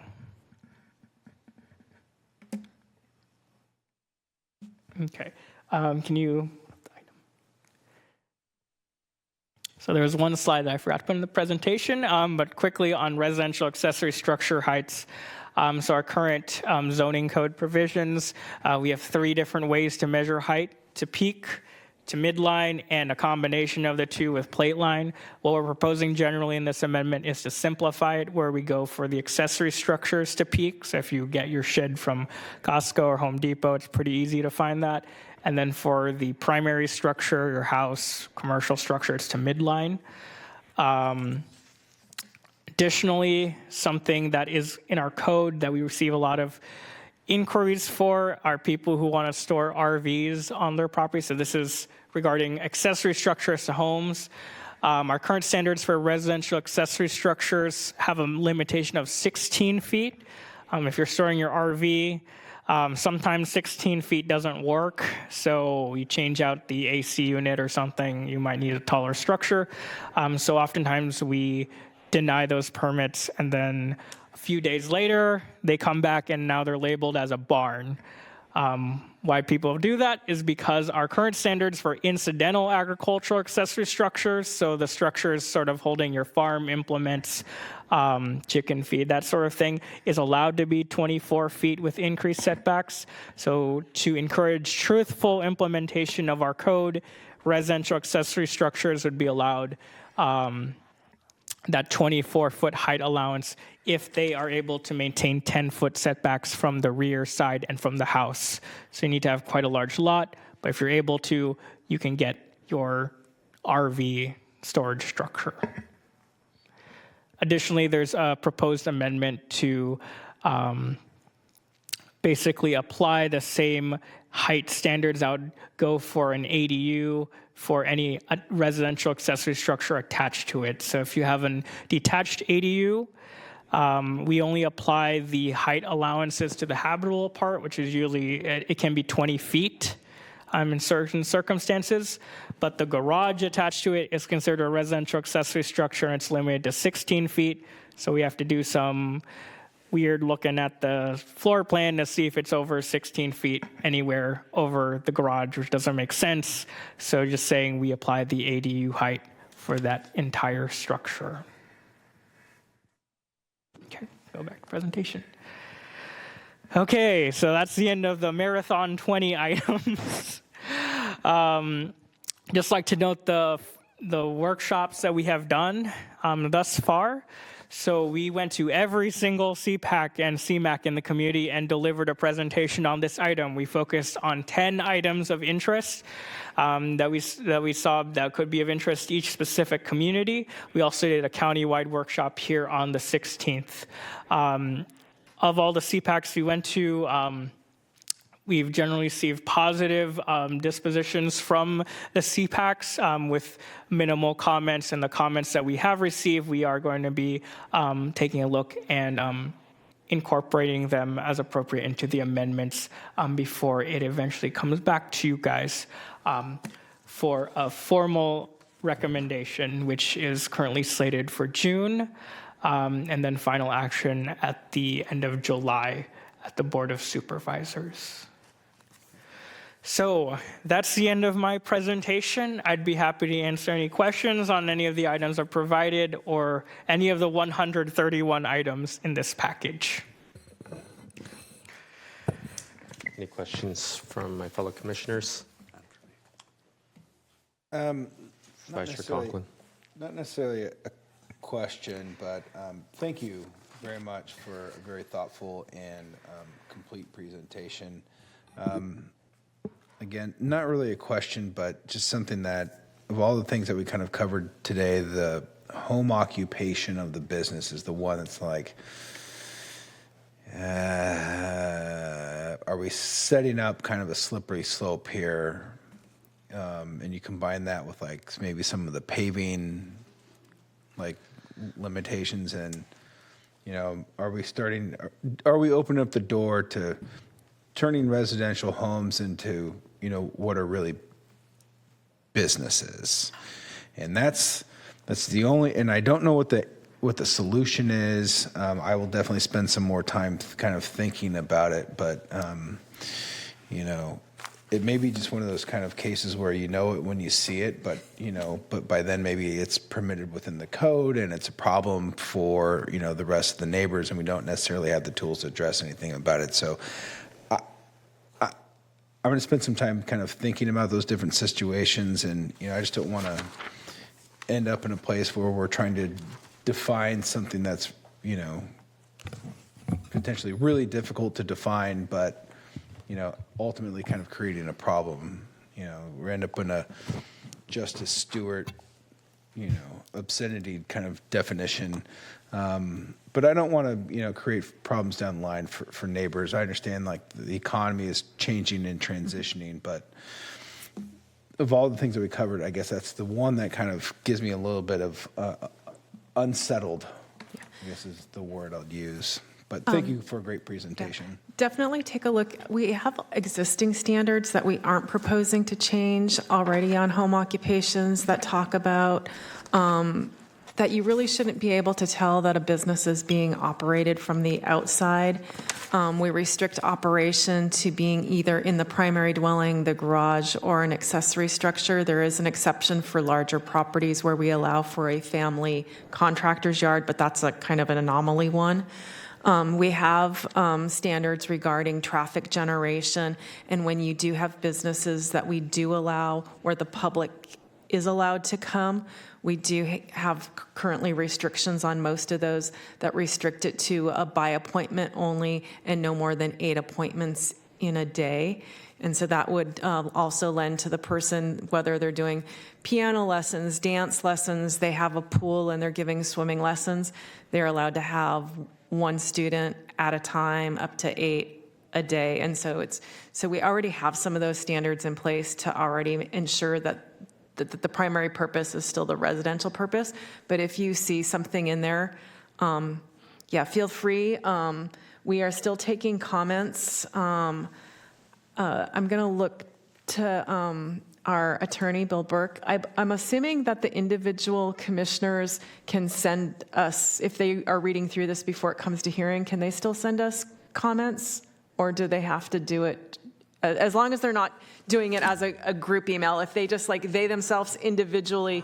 Yeah, as long as they're not communicating to each other, and as long as you don't send back to everyone, or reply correct. to everybody, just keep it one-to-one. Yeah, so if there are sections that you're really interested in, please read through those, and before, maybe before probably mid-May, have those to us. We can take a look at them and at least be able to accommodate those comments or come back at the hearing with the why or why not we didn't include them. Thank you. Mm-hmm. I guess one of my bigger issues with all the changes, I appreciate the fact that you seem to be knocking a lot of the different areas out of the more expensive permitting process to the least expensive permitting process. And the fact you're trying to consolidate stuff to make it easier to understand is a lot of this, and the home business is a perfect example. A lot of this is creating scenarios where it's unenforceable. It's unenforceable to tell somebody they can't run their AutoCAD in their house at 2 o'clock in the morning. Yep. So part of the problem with some of this is are we creating some of this stuff to the point where we can't enforce any of it? And that's a concern, because when you look around, some of the bigger issues that you get hit up when you go to these different meetings is enforcement of existing rules. And if we continue to set up scenarios where who's going to go knock on the door at 2 o'clock in the morning and say, turn off your AutoCAD, I mean, So I just would appreciate when you look at it, try to look at it as from an enforcement standpoint as well as making it easier for folks to get through the system. Sorry, on the point about AutoCAD, what we're allowing is people to actually operate outside those hours. So if you're an architect and you're operating at 2 a.m., that's fine. We don't care about it. So that's a change we're making. So removing that unenforceable provision. So No, that's fine. Yeah, I understand so- your point. That's my point, though. How long did you have that unenforceable thing there before we made a decision to remove it? The question becomes, are we creating even more of those categories that are unenforceable? And, Yeah, hopefully not. We had several folks within our code enforcement division review the draft document before we even went to the various CPACs with the draft that's before you today. So we had some items where different departments or divisions told us ahead of time there were some topics that they wanted to be addressed in the package. And then once we had a draft of it completed, we sent it out to just about every department or division within the county that touches some aspect of land use, as well as some of our outside folks.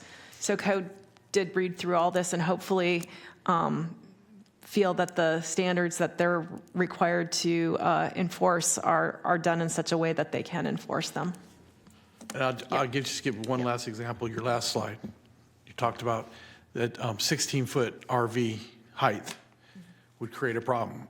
You can't tow an RV in General Road over 14.9. Against Department of Transportation rules. Bridges are set at 14.9. That's when you see these videos of people taking off the top of their trailers. So I'm just saying, you know, you're going to allow it larger than that, I mean higher than that, because it's an RV. Really, it shouldn't be even on the property at that size. But our residential accessory structure, if you were to look at this, though, this is to the peak of the structure, not usually the doors on them would be much lower. So it's kind of a combination of the two. The taller structure allows for you to have a taller door that your RV could go in. So even on these 16 peak, which we had 14 feet currently in our code to the plate line, some of those wouldn't even be able to, even if you didn't have a door and you just had it more like a carport type structure, they wouldn't be able to get in through the plate line because of our plate line restriction. Yeah. I'm sorry, I misunderstood your calculation here. I thought you were talking about the RV could be 16 feet. no. Oh, no. No, it's a structure that houses the RV. Yeah. Oh, no problem. Yeah. I have one thing. Please. If that's okay. sir. So thank you very much. Very thorough. In terms of just kind of going back to Commissioner Verga's comment about home uses, and so it's not really the changes wouldn't really impact. Let's say somebody's doing tech support at 3 a.m. in the morning, for IT, and would there be a significant impact? So if they're doing tech support, they're doing it remotely, and it's not physical assets, but just remote assets. Would that be, where would that fall as an example? Very service line oriented. That would be perfectly fine. So our code, so the code provision that we're proposing is that if you do administrative tasks for your business, and that occurs after 9 p.m. and before 7 a.m., then that's fine. We're like, these type of regulations would be on complaint basis. So if it does violate the noise ordinance and people report it, then we'd take a look at it. Yeah. I think that's where I would have the enforceable aspect of it would be more related to if it's complaint based, because in terms of just the actual action of performing work, where it's very administrative, let's say, or support in the case of an IT technician, then one wouldn't know outside the doors, of that dwelling, that they're performing that work. Exactly, and that's what we want to allow, yeah. So currently, we have this weird 32-hour thing, which we know is absolutely Yes. unenforceable. And so the hours of operation are kind of going along with kind of our noise standards a bit for those home occupations where that we do allow that could have some noise or some customers. Like, for example, going back to your recreational example, we would not want somebody doing pool lessons, at 2 a.m. So it's kind of like those things. If you're inside your house and it's not something that's generating noise, nobody's going to know, nobody's going to care. But for those uses where you could be generating noise or have people coming and going, that's where we're just doing an hour, because it's easier for our code enforcement to regulate on just strict hours. Right, and so what I would say on that is that really the intent of these original regulations was really designed more for physical assets. So somebody's repairing a lawnmower, going back to the 1970s, somebody's got a shop, doing like woodworking for, welding, whatever it is. And so, now it's trying to, you're still taking that into account because there still are, uses for those. But you're also considering the more of the service-oriented industry, which is more from an IT-based, maybe more services-based, et cetera. Correct. Okay, yes. Thank you. We do use the word administrative tasks, and if that is unclear, Maybe that's something to delineate a little more. From that would be, okay, couldn't you cite some examples of that? Where you could say, okay, administrative tasks could be somebody supporting it from an IT perspective. Somebody is, let's say, they're responsible for, let's say, an accounting function that, they're working for a company that you're doing accounting work, let's say, those types of things. Yep. Yep. Okay, thank you. Definitely, yeah. Sorry. No apologies, Commissioner. Just a couple of minor questions. Not even a question. I think I can email offline, but I just want to make sure on A43, that's the caretaker dwellings and live work units. I recognize that Cordova and the Vineyard community where I reside is area of special interest. Again, I just want to ensure that we're not inadvertently creating a disadvantage to folks that would like to at least have an opportunity to convert some of those dwellings to an allowable and restricted use already. Here's a funny one. Coin-operated kiosks and arcades.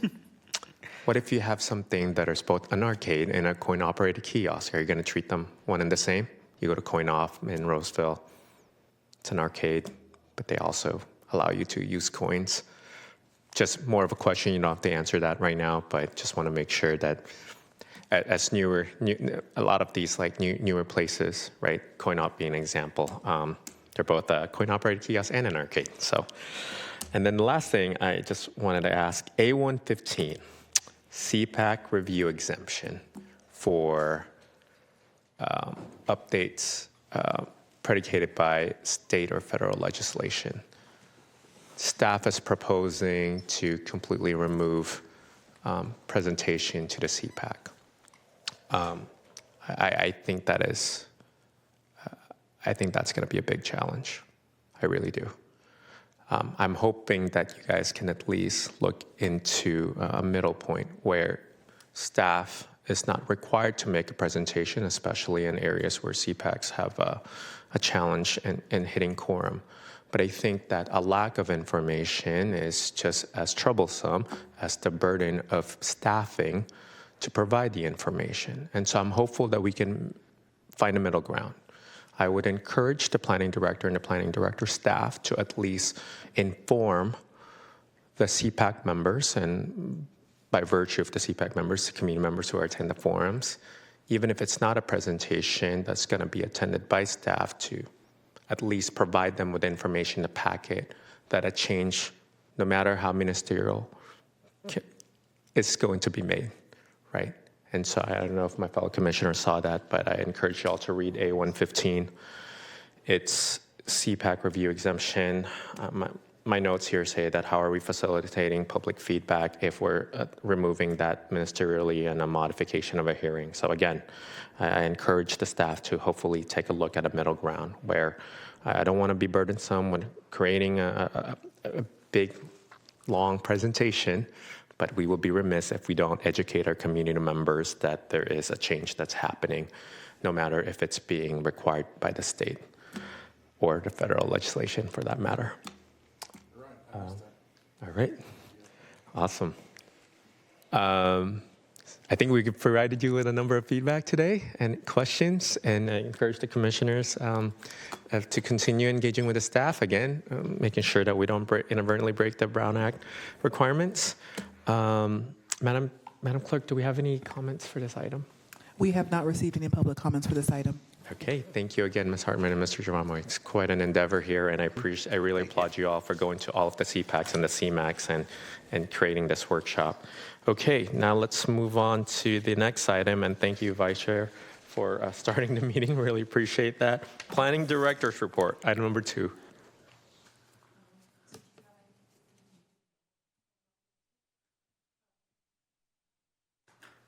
Sorry, we had announcements for all the CPACs, but apparently not for the Planning Commission. Okay, understood. And okay, well, will that conclude the Planning Director's Report, Ms. Hartman? Sound good for now? Okay, thank you. Item number 3, Madam Clerk. And for miscellaneous scheduling items, I have nothing to report. Okay, it looks like we are still scheduled 2 weeks from now. All right, That is awesome. correct, yes. And then item number 4, public comments. There are no public comments. Okay, with that said, we're concluding the meeting at 7:38 p.m. Thank you and have a good evening, everyone.